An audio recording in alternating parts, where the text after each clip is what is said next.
భూమి గగన్లో నాటకం వేసే టైంలోనే శివ బిందుల పెళ్లి చేయాలని ప్లాన్ చేస్తుంది అపూర్వ. అదే టైంలో చెర్రీ వెతుక్కుంటూ వచ్చి అపూర్వాని చూడడంతో శివాని దాక్కోమని చెర్రీని ఏమార్చి పంపించేసి శివాని పెళ్లి దగ్గరికి తీసుకెళ్ళి పెళ్లి పీటల మీద శివాని బిందుని కూర్చోబెడుతుంది అపూర్వ. నక్షత్ర తాళికి పూజ చేసి తీసుకొస్తుంది అని వెయిట్ చేస్తూ ఉంటుంది అపూర్వ. కానీ నక్షత్రాన్ని వెతుకుతున్న చెర్రీ దేనికో పూజ చేపించి జాగ్రత్తగా తీసుకెళ్తున్న నక్షత్ర దగ్గరికి వెళ్ళి, ఏం చేశావు, దేనికి పూజ చేపించావు చూపించు అని బలవంతంగా లాక్కోగా చెర్రీ చేతుల నుండి విసిరి దూరాన పడేస్తుంది తాళిని నక్షత్ర. అప్పుడే భూమి వెతుక్కుంటూ వస్తూ ఉంటుంది శివాని. ఫోన్ చేస్తూ ఉంటుంది శివాకి భూమి. అక్క ఫోన్ చేస్తుంది అని అపూర్వకి చెప్పగానే అది ఇక్కడికి వచ్చి ఈ సెటప్ అంతా చూస్తే దానికి అనుమానం వస్తుంది.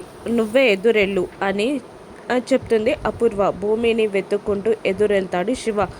ఎక్కడికి వెళ్ళావురా, నువ్వు నాతో పాటే ఉండు రా అని అంటూ శివాని తీసుకెళ్ళి చెర్రీకి అప్పగించి ఈ శివరూపకం నాటకం పూర్తయ్యే వరకు శివ బాధ్యత నీదే అని అప్పచెప్పి నాటకం వేయడానికి వెళ్ళిపోతుంది భూమి.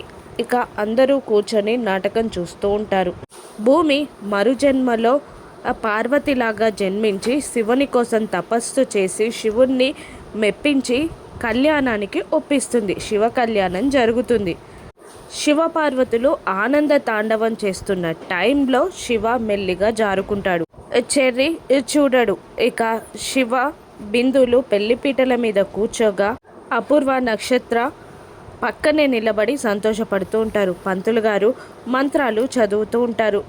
వద్దు పంతులు గారు, మెయిన్ మంత్రం చదివించి మాకు పెళ్ళి ఇంపార్టెంట్, తాళి కట్టించండి అని అనగానే అలాగే అంటారు పంతులు గారు. మరోవైపు నాటకం పూర్తవగానే శివ లేడని గమనించిన చెర్రీని భూమి చూసుకోమని చెప్పాను కదా, నువ్వు అటు వెతుకు నేను ఇటు వెతుకుతాను అని అంటూ వెతకడానికి వెళ్తారు.